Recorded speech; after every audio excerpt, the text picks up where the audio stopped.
asalaamu calaykum waraxmatullahi wabarakaatu daawadayaasha qiimaha badan kulanti wanaagsan kusoo dhawaada barnaamijkaadin kula wadaagna sheekooyinka xiisaha badan ee bollywoodkii koonfur hindi maxaa ka cusub sheekada koonfur ee ka jirtaa allu arjun ayadiisa jiidatay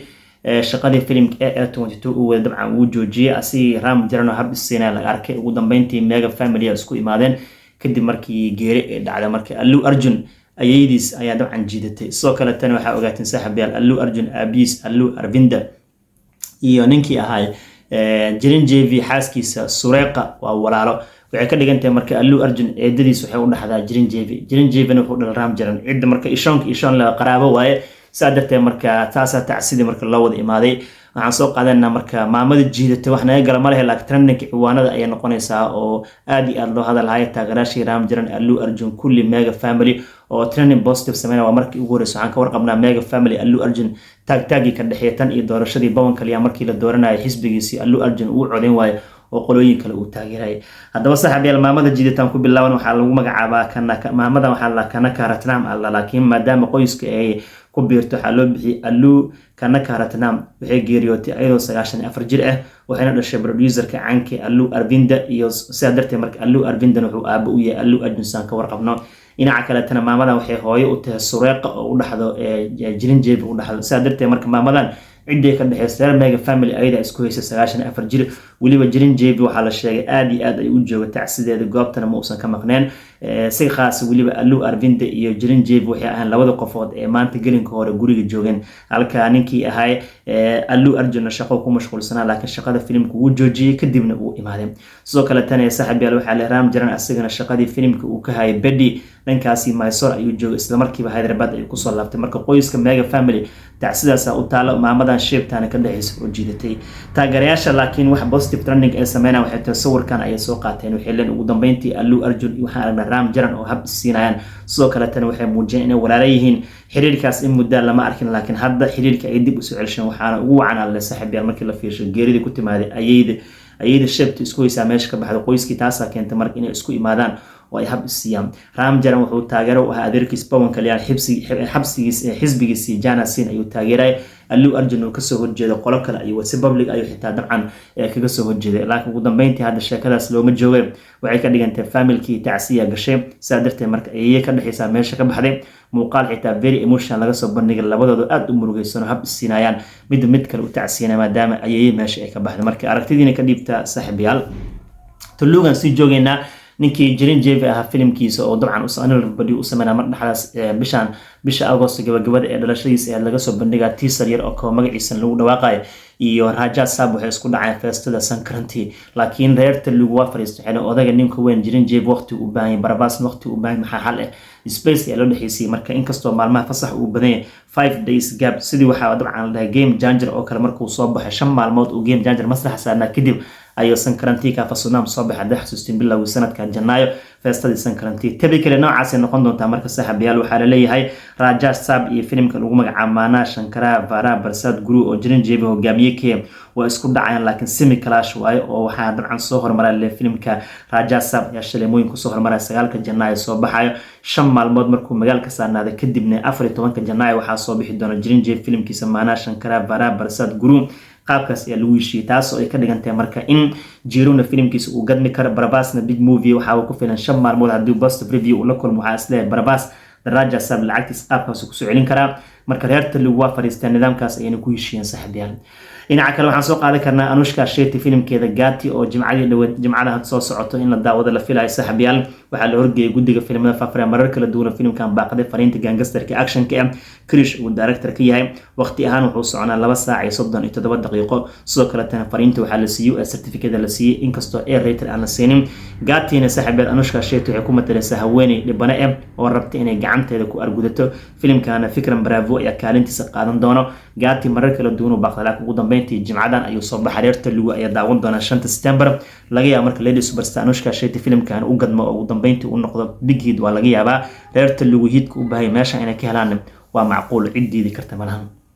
saaxiibayaal waxaan soo qaadan karnaa faruun dhawaan filimkiisa Sunny Sanskari ka Tulsa Kumar teaserkii yar laga soo bandhigay wuxuu la kulmay positive response la kulmay shacabtirada heesaha oo laha muusikada jahwareerka Janvi Kapoor asaa hogaamiyalka 2 October ayuu soo baxaa waxaa soo kale directorka Shashanka Qayataan oo ku caan baxay Badrinaki Dulhaniya iyo Hamte Sharma Kadulhani horena uu sameeyay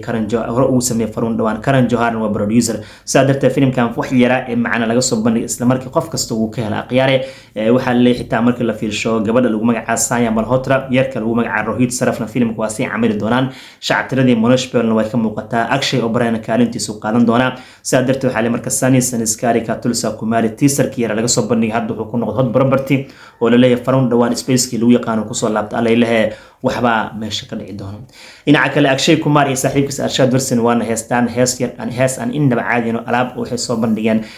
dansi oo dabcan masrax la joogo iyo meel bar ah filimkii Jolly LLB3 ayaa lagu gadaa heeskan waxaa lagu magacaabaa Glass Uji Rakhe bal soo daawada waa hees yar oo kala kacsan aan caadi ahayn Kumar iyo Warsan chemistry ka dhaxay caadi ma markaan lama joogo xilligii abukaatanimada maxkamadda lama joogay tartiibtooda shakeetigooda shubanayaan meel waxay joogaan bar ah qoobka ciyaarka ay sameynayaan iyo sida u kala kiciyaan indaba caadi ma marka Glass Uji Rakhe waxay noqotay hees haatan trend sameynayso waana ka warqabnaa filimka Jolly LLB3 wuxuu soo baxaa 19 bisha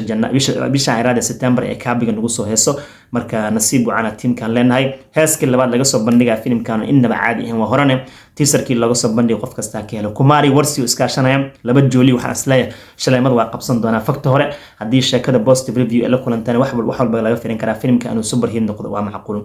dhinaca kale ninkii Bobby Doll ahaa iyo gabadha lagu magacaabo Fatima Sana Sheekh oo American dangal ku soo caanbixiyay filmo kala duwan sameysay hadda dhankaasi deegaanka waxay joogaan la deg oo buuraleyda waxayna ku duubayaan film aan la xaqiijin magaciisa macluumaadkiisa laakiin gabadha lagu magacaabo Priyanka Ghosh ayaa waxay ka tahay director waliba sawirro kala duwan baraha bulshada laga soo bandhigay Bobby iyo gabadha directorka Priyanka Ghosh iyo sidoo kale Fatima Sana Sheekh Bobby waxay tiri waxaan la kulanay bahalkii animal sameeyay oo aan ku faraxsanay ka dhawaas inaan joolka buuraleyda inkastoo projectigan tafaasiil badan aan laga bixin haddana waxay noqon doontaa laba isku soo baxayaan Bobby iyo Fatima Sana Sheekh oo weel talented dhanka jilinka ah projectigan ay wadaan iyo casting iyo crew meesha buuraleyda ay joogaan shaqa socota ninka Bobby Doll iska qaraabana marka filimada waaweyn laadar ka noqonaa filimada iska macquulkan waxa laga yaabaa hogaamiye inuu ka yahay Bobby xitaa clip uu soo dhigay social media inkastoo toos uusan u sheegin shaqada uu hayo laakiin Priyanka Ghosh ayaa laga soo xigtay inay dhahdo filimkayga xigo waxa hogaamiyalka Fatima iyo Bobby bal aan sugan wixii ka soo kordho marka odaga qaraabkiisa uga jira dhankaas dhulka buuraleyda qabowga badan la dagna uu joogaa Fatima Sana Sheekh iyo Bobby Doll waa laba talent waxaan isla hadii sheeko strong loo dhiibo meeshan waxba ka soo bixi karo bal idinkana ra'yiina ka dhiibta dhinaca kale waxaan soo qaadan karnaa saaxiibayaal filimada War 2 iyo Kooli kuwa maba ka hari aniga iska wataale waa soo qaataa min 16 cisho ganacsiga ay sameeyeen War 2 kala aan ku bilowno dhulweynaha Talugu 16 cisho wuxuu ka soo xariir 63 karoor ma dhaafmiya sheerka laga helno 42.72 karoor T2B xogtan ka soo xiganayna ayadoo filimkan reer Talugu ay ku gateen 92 karoor meeshaas 49 karoor ka maqan reer Talugu NTR madaxiisa lacagtan walid kaga bixiyeen filimkan laakiin qasaare lixaad ay kala kulmeen ganacsigiisa guud World War Gross markii aan soo qaadan wuxuu maraa War 2 16 cisho 342.25 karoor qoliya cadirada qiimaha saami ahaan waxay keeneen 175.85 karoor taas oo ay ka dhigantay 57% kaliya lacagtii soo celiyay maadaama projectigan lagu iibsaday 307 karoor waxay ka dhigantay 131 karoor u dhiman wayna ku adagtay lacagtaas inuu soo celiyo maalinkiisa 16aad ama 16 ganacsigiisa guud World War Gross wuxuu soo xariyay 1.45 karoor dhinaca kale Kooli aan soo qaadana Kabajestol hogaamiye ka inkastoo filimkan 500 karoor uu ka tilaabay haddana guushiisa ma dhawo Talugu aan soo qaadano 67.42 karoor ka soo xilweynaha Talugu qoliya cadiradaha qiimaha saami ahaan waxay keeneen 42 karoor bar markii Talugu la joogo marka hore waxa lagu iibsaday 46 karoor saadartay 92% lacagtiisa Talugu uu soo celiyay 3 karoor bar ka dhiman at least laga yaabo Talugu inuu average ka noqdo macquul ah u badan tahay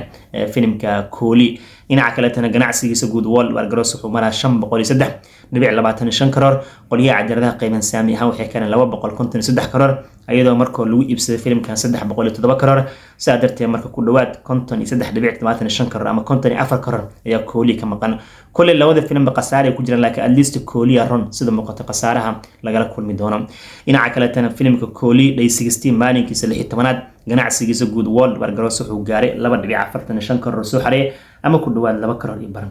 ugu dambeyntii waxaan soo qaadan karnaa filimka Hollywoodka animationka lagu magacaabo Bad Guys 2 ayaa ganacsigiisa World War Gross wuxuu hadda gaaray 200 milyan oo dollarka Mareykanka la soo daabacay filimkan wuxuu u muuqdaa marka filim kale oo winner ah shirkadda caanka ee dabcan Disney Universal iska leedahay sida hadda muuqato Sequel waa qaybtii labaad haddana wuxuu soo xareeyay 156 milyan sida la soo daabacay haddii aan xogtan kala qaadno ganacsigiisa North America saaxiib yaal wuxuu soo xareeyay sida muuqato 68 milyan oo doolarka Mareykanka The Bad Guys jini la iska gadmaayo suuqada caalamkana 88 milyan hadda wuxuu maraa 156 milyan saaxiib yaal ee ma gaarin 200 milyan 200 milyan ay u shareecana ayaa laga wadaa filimka lagu magacaabo saaxiib yaal The Bad Guys 2 waxa la iska gadmaayo jinigaane The Bad Guys waxa la wuxuu kamid yahay filimada hadda loo arka milestone-kooda inuu gaari doono darajo ahaan 200 milyan oo doolarka Mareykanka hadii uu san ku sii gadmo maadaama wali uu maslaxa dhankaas waqooyi America sii gadmaayo aqyaari guud ahaan barnaamijkan intaas nooga eegay xasuusin hadii aad tahay saaxiib nagu cusub janaalkan subscribe inoo saar waa inoo kulan dambe hadduu alla idmo. Asalaamu calaykum waraxmatullaahi wabarakaatuh.